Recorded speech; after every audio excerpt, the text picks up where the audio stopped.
ខ្ញុំបាទសូមជម្រាបសួរប្រិយមិត្តជាទីមេត្រីថ្ងៃនេះខ្ញុំនឹងធ្វើការបង្ហាញអំពីរក្រោះប្រយុទ្ធ T72B1 ដែលមានហាសនាមថា Entry Saw វាមានតម្លៃ $1.5 លានក្នុងមួយគ្រឿងសម្រាប់រក្រោះនេះมันមានប្រព័ន្ធការពារដូចទៅនឹង T90S នោះទេអ្វីដែលពិសេសរបស់វាគឺវាបានដំឡើងប្រព័ន្ធបញ្ជាបាញ់រហ័សជាងមុនកែវឆ្លុះ Optic ដែលអាចមើលពីកន្លែងផ្សេងៗគ្នាសម្រាប់មេបញ្ជាការនិងយុទ្ធជនបាញ់បើយើងមើលពីការប្រៀបធៀបប្រព័ន្ធភ្លើងនិងគ្រប់គ្រងបាញ់រក្រោះនេះមានភាពល្អប្រសើរជាង T90S ទៅទៀតសម្រាប់រក្រោះប្រភេទនេះឡើងមានចំនួន30គ្រឿងដែលបានបញ្ជាទិញនៅក្នុងឆ្នាំ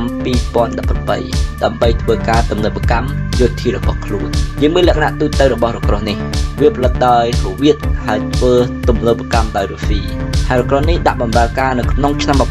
1972ហើយរក្រោះនេះប្រើប្រាស់យុទ្ធជន3នាក់ហើយវាមានទម្ងន់72តោនប្រវែងបូកនឹងកំណង់របស់វាគឺ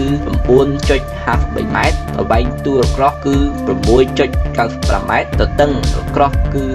3.59 ម៉ែត្រហើយកម្ពស់រក្រោះគឺ 2.19 ម៉ែត្រសម្រាប់អាវុធរបស់វាវិញវាមានកាភ្លើងធំ 125 មីលីម៉ែត្រហៅថា Smooth Gun ដែលមាន42គ្រាប់កាភ្លើងយន្ត 7.62 មួយដើមមានគ្រាប់ 2000 គ្រាប់កាភ្លើងយន្តធុន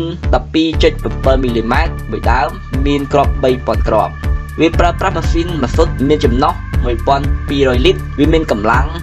780 សេសលើបឿនអតិបរមាលើផ្លូវល្អគឺ 60 គីឡូម៉ែត្រក្នុង1ម៉ោងចម្ងាយសម្រាប់ធ្វើបប្រតិបត្តិការរបស់វាគឺ 700 គីឡូម៉ែត្រវាអាចបាញ់បានចម្ងាយ 10 គីឡូម៉ែត្រហើយសម្រាប់ការបាញ់ដែលមានប្រសិទ្ធភាពគឺ 4 ទៅ 5 គីឡូម៉ែត្រប៉ុណ្ណោះព័ន្ធការពាររបស់វានៅកន្លែងក្បាលរក្រោះវាបានដាក់ដែកថែបកម្រាស់ 280 មីលីម៉ែត្រហើយនឹងនៅខាងមុខរក្រោះវាដាក់ដែកថែបកម្រាស់ 80 មីលីម៉ែត្រហើយសម្រាប់រក្រោះដែលបំពាក់ថ្មីអាចដាក់ដែកថែបកម្រាស់ 200 មីលីម៉ែត្រផងដែរវាមានប្រព័ន្ធការពារខ្លួនឯងដែលហៅថា Coated One ដែលបានដាក់នៅខាងស្ដាំឬខាងឆ្វេងនៃរក្រោះដើម្បីការពារខ្លួនពីការវាយប្រហាររបស់រ៉ុកែតប្រឆាំងនឹងរក្រោះផ្សេងៗហើយវាបានដាក់កែវឆ្លុះដែលអាចមើលពេលយប់និងពេលថ្ងៃផងដែរហើយវាមានប្រព័ន្ធ GPS ដែលជួយកំណត់ទីតាំងរបស់ខ្លួនសម្រាប់រក្រោះនេះបើខ្ញុំមើលទៅជារក្រោះមួយដែលមិនសូវទំនើបខ្លាំងដូចជា T90 ឬក៏ VT4 របស់ចិនហើយនិង T84 របស់អ៊ុយក្រែនទេ